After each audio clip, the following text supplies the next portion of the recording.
Oh shit. What's up, y'all?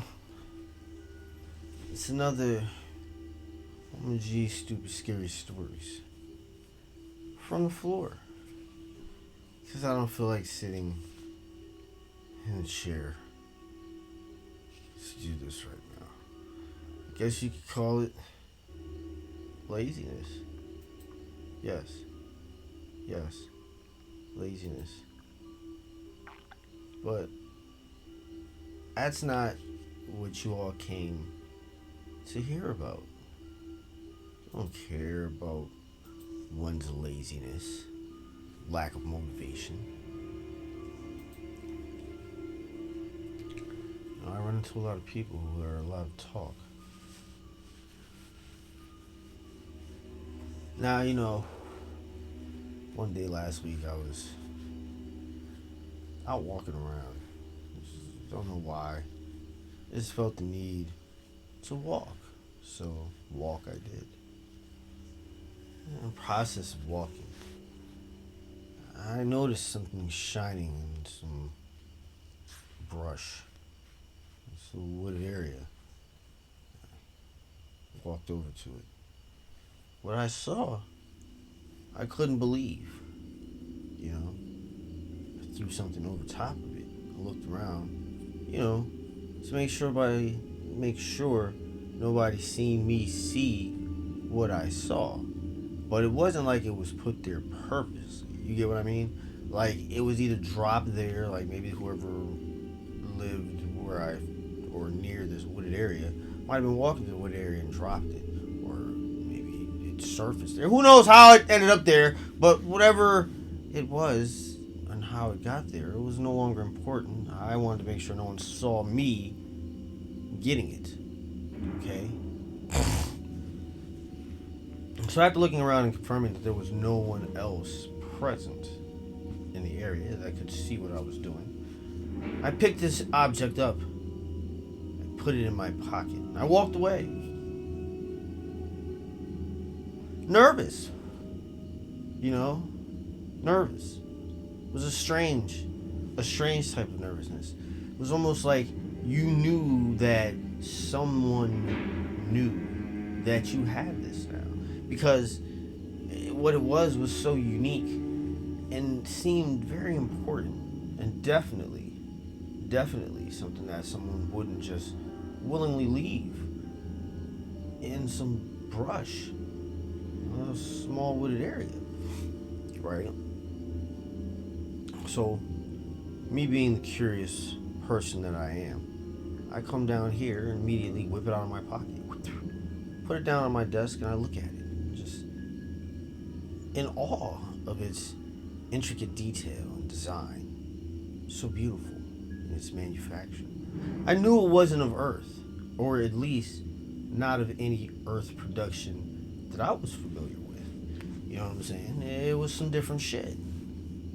Smooth, shiny, but not in a reflective way, if that makes any sense. You get what I'm saying? Like, it's hard to explain. It's almost like it emitted its own shine, not reflected shine. Right? Because light didn't actually reflect off it. It was its own light that caught my attention. And anyway, it's not the point. The point is, it was a magnificently marvelous piece of whatever it was. And I had it now. It was mine. There's no words on it. And I had absolutely no idea what it did. It was about the size of a small remote. Like maybe for a Switch. The Nintendo thing. It was like that big, right? It had these circular depressions on it in two spots, and one on the other side of it. I didn't know what these things were, so I just sat it on top of my little desk and just looked at it. Now, as I'm looking at it, obviously my curiosity is getting the best of me, right? I'm looking at these small depressions on the sides of this small device. And I'm saying, well, maybe they're buttons. So obviously I start pressing them one at a time. Each time I press a button, the color emitted from this device changes. And I can't describe these colors to you. They were colors that I had never seen before. You know, one was sort of like a mix between orange and blue, but separate, yet together, if that makes any sense. Anyhow, I kept playing around with it, getting frustrated now, because now I'm thinking maybe this is just like some fancy key fob or keychain for like an expensive car or some shit. Just some dumb man-made nonsense. It's not really all that cool. Although cool, but I was hoping it was like some otherworldly shit, right? So, fumbling around with the buttons, I end up hitting all three of them simultaneously. I wasn't doing it on purpose. It just so happened to happen. When this happened, everything around me went completely black. In this spherical outline with me in the middle of it ended up taking over the dark space. Now, I noticed that there was a blinking red dot. This blinking red dot, I see, symbolized the damn thing that I was holding in my hand. So apparently, this had some type of locating device within it. But what was I pinging the signal to? I started frantically pressing, the buttons simultaneously again to see if I could get it to stop doing this. But it didn't. And that scared me. Because now I'm thinking, am I in some type of like containment field? And, something is like on its way to come get me. And it's when my fears are confirmed that is exactly what was happening.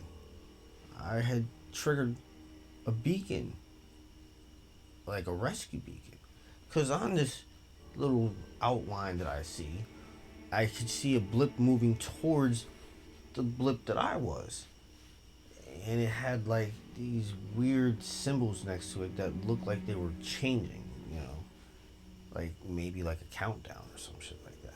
Who knows what the information was, but it was ever changing as this thing moved closer and closer.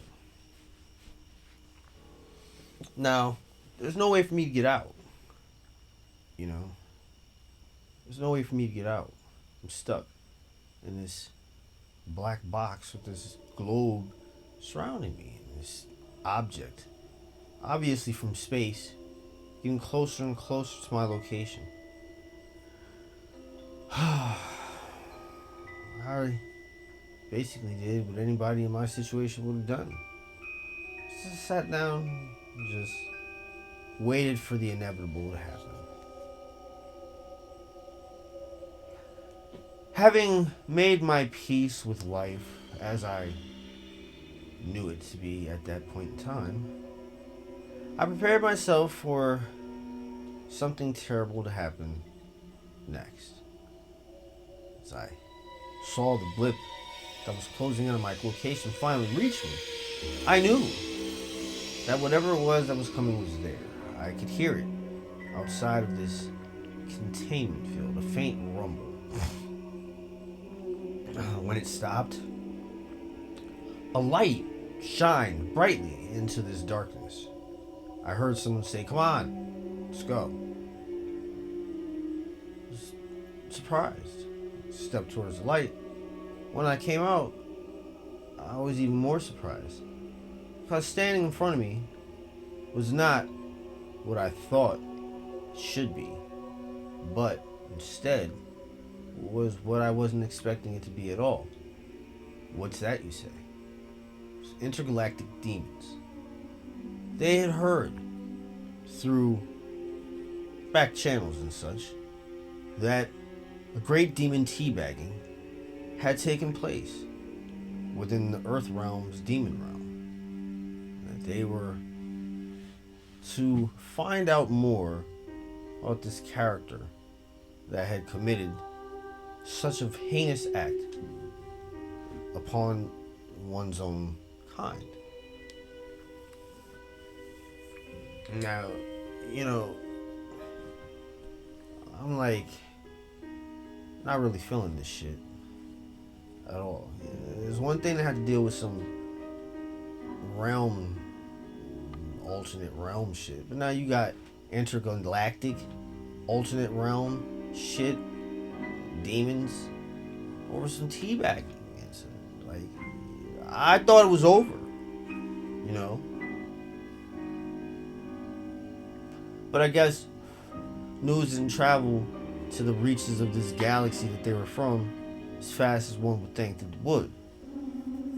Anyhow, things looking at me, asking me questions about the Great Demon Teabag. So, you know, I tell them the information that I have, which is what Rosamund told me. Said, you know, elephant sack, dick's balls, dragon jizz, mouths of demons sleeping, dip dip, Great Demon Teabag.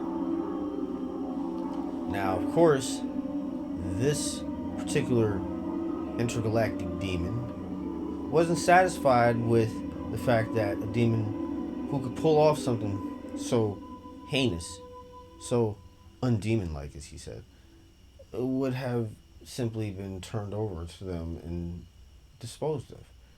He accused me of knowing more than I knew, which he was right to accuse me, but it's not like I was gonna fucking admit it. You know more than you say. I do know nothing more than I've already told you before I told this fucking intergalactic demon. I said, listen, he's dead. You can go talk to the demons of the realm and ask them what the fuck the deal is. It was turned over by me, and that was that. I didn't want any smoke with demons. So I don't think you know what it is that you're talking about. You come down here on your high horse and shit, fucking giving me issues and problems about something that has nothing to do with me. Like, even if Rosamund was alive, right? Like, even if he was, so what? Like, he teabagged some fucking demons. Y'all do worse things to each other than teabagging. You know what I'm saying? It's not the point of the teabagging, it is what he teabagged them with. So he used an elephant scroll filled with dicks and balls of humans. That's the whole point. You humans are beneath us. Therefore, teabagging us with scrotum filled with your nuts and bolts is just something that we won't stand for, even in intergalactic means. If you know where this Rosmul is, you will turn him over to us immediately. We will do our investigation within the realm of the demons on Earth, and if we find it to be that one is not satisfied with the answers given, we shall come back here to speak to you directly. Fuck out of here, you fucking clown. Scared of you, fucking intergalactic demon. It's just a demon from another side of town, as far as I'm fucking concerned. Y'all all die the same way. So I thought, right? See, demons have absolutely nothing to do with religion, folks. They just let you think that. But they don't. They're actually, in a sense, aliens of a different kind. You get what I'm saying? Like, they don't necessarily exist in the same planes of reality that we do, but they can do things within. I don't want to get into explaining it because it's like really difficult, you know, metaphysics and physics and geology and all types of other ologies and scientific bullshit that I would have to spit at you. You wouldn't understand. Therefore, angry about it, don't want to listen to the story. I'm trying to tell you about intergalactic demon come and tell me what I'm supposed to do about Rosmul, the Great Demon Teabag event happened around the demons on Earth. Like, he has say over this shit. Who the fuck is he?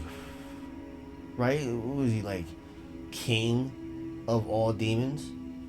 And I would find out later that he was king of all demons. All demons. He was king of. And he had left the Earth realm. many millennia ago to seek out and unify all the demons within the known and unknown universe, and to be yet unknown known universe under his command, unified, a horde unlike any seen by those of the species of angels that people think come from God. They don't. They're actually more aliens that you just don't know about. But I'm telling you now, so now you know, so shut the fuck up and understand it. And if you don't, oh well. Now, like I said, he went to go do his little investigations during that time period while he was off and around demons of Earth, that I found out he was the king of all demons. This wasn't good. This wasn't good. If I had to fight with this motherfucker, it's not like it was gonna be some, easy shit. And I was afraid that, if he spoke to the succubus, that she might, under pressure, stitch us out. That wasn't gonna be a good thing for me. So, the next time she came over to chill, which just so happened to be that day, jumped on her, put a bag with an iron ring on it over her head, so she couldn't speak her spells and incantations.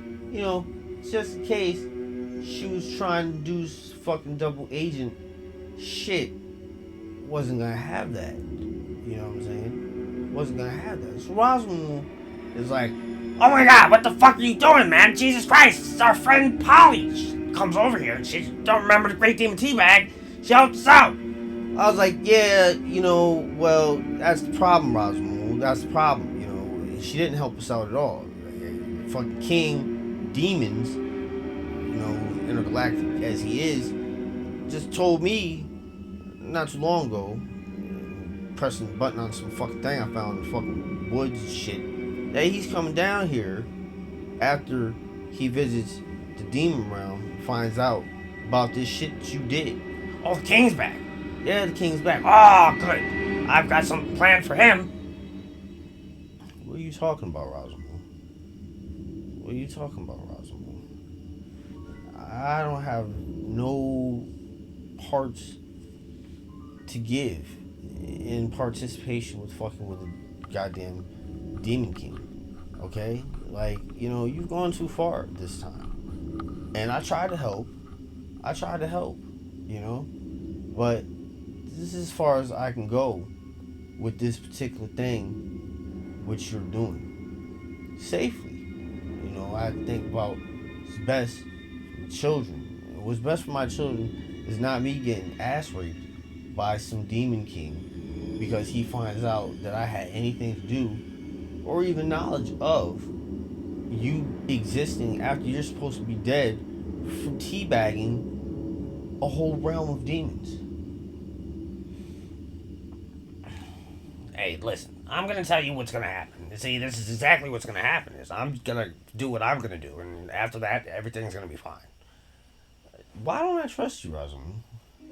You don't have to trust me. What you have to do, though, is get that bag off her head, and take that metal ring away from her. She's not the enemy. Just, back the fuck up. So, that's what I did. I took it off of her, and she's looking at me like she wants to fucking suck my soul out of my fucking face. And then beat it up and give it back so I can feel a soul rendering fucking pain unknown to most people because you don't go through this on a regular basis, alright? And hopefully if you're lucky you never go through it, but I've been through it a couple of times. It's terrible. Anyway, right, that's how she's looking at me. So I apologize and I tell her exactly what's going on. She starts laughing, right? I'm like, what the fuck is so fucking funny? She's like, yeah, well, I called him. I'm like, why did you call him? She's like, well, because, check this out. She tells me what Rosalind told me what their plan was. And I'm listening to this. And I'm even more mortified than I was before I found out that he had teabagged a whole realm of demons, with an elephant scrotum jizzed on by a giant dragon filled with dicks and balls of human corpses. What he planned to do to this king of demons was something that was much worse than the great demon teabag could ever be. And I didn't realize that he had been planning this for millennia. Well, I'll tell you exactly what happened. About 3,000 years ago, when both of them were regular demons, Mr. Rosmal and the King of Demons here were in competition for the same succubus. Well, needless to say, obviously Rosmal didn't get the succubus, so why would he be such a fucking pissed off bastard? Well, you're wrong. He did get the succubus. He thought that was a life that he wanted, was to be tormented and tortured for eternity by this succubus. But what he found was that she wasn't tormenting or torturing him at all. She was actually supportive of the things that he did and wanted to be helpful. And this bothered him. This bothered him more than anything ever bothered him in life. And he sat there wondering how this had happened. How this has happened. And it happened in his mind, the way he made it out to be to me, was that if this dipshit fucking piece of shit asshole was always competing with him for shit, had to compete with him over this chick, like, he probably would have let him have her, because he wasn't really interested fully, you know what I'm saying? But dude didn't show any initiative. And so Rosmal went through like 1,000 years of a wonderful relationship by our standards with this succubus. But one day he just snapped. He snapped and he murdered the succubus. Murder is like completely and totally destroyed her entire essence simply because she was decent. And this goes to show you how fucked up Rosmal is. He blamed this 1,000 years of joy on this fucking soon-to-be demon king, because while Rosmal was being treated like the king most of us wish we could be treated like, he was missing out on doing demonic evil shit. His tank was empty. He was filling it with the good, not evil. And during that time period, the competition for King of Demons had come up, and he fell flat terribly. Why the demon ended up king, and he blamed him for this. He blamed him for this, said one day shame will befall him. I will make it so he will never want to show his face in public again. Right?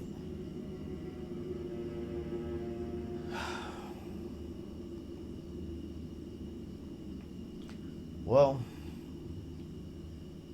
the elephant sack of dicks and balls, I thought had been gotten rid of. I thought. But I was wrong. Now, the suffering, the shame of the demon's teabag fed to Rosmal an energy which he hadn't had in so long.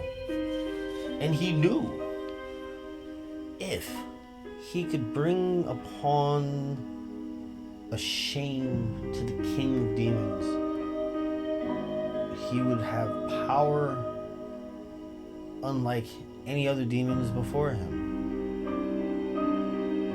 How was he supposed to do this? Once again, he asked the succubus for help. Also enlisted me in this plot as well, which I wasn't too happy about. But he said he needed my basement hovel to trap the king of demons in order to do what had to be done. Luckily, I agreed. Trap was set, ready to go. I told the Demon King that I had Rosalind. And if he were to come to my little basement cave, that would turn him over to him and also give him proof at that moment that that was the Rosamund he seeked. Little did he know that was to happen to him was terrible. He came in. We spoke. I showed him a jar of green. Upon opening the jar, a potent gas concocted by the succubus escaped forth into the air, causing the immediate comatose state of the Demon King.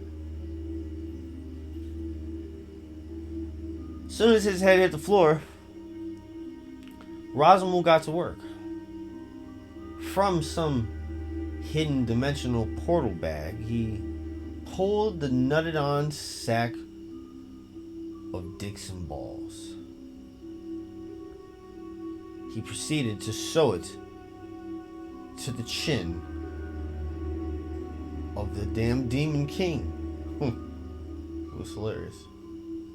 This huge elephant sack hanging off the chin of this Demon King wearing imperial garb, as if he's so fucking special.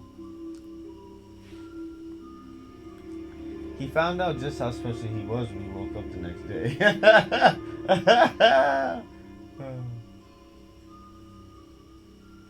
We put him somewhere else besides here, so he could be like, did I really go down there? Which he did remember, but he didn't want to show his face again, and for good reason. Who wants to go around with a elephant sack hanging off their chin, filled to the brim, almost bursting, with dicks and balls? Oh God. Needless to say, as previously mentioned, Rosamund's power increased, which, once again made me a little bit nervous, but I really felt that at the time I didn't have much to worry about. And so we've continued to do the same shit that we always do, regardless of what's going on. And for that, I'd like to thank you for joining me for another episode of OmenG's Stupid Scary Stories. If you like content like this, go ahead and subscribe to the channel. If you like this particular story, go ahead and give it a like. And if you're one of those people that does decide to follow behind and subscribe to my channel, well then guess what? You best just turn on those notifications. That way you'll be notified when I drop content, because I don't have a schedule. I do it when I can. Till next time, folks, you have a great evening and you take care of yourselves.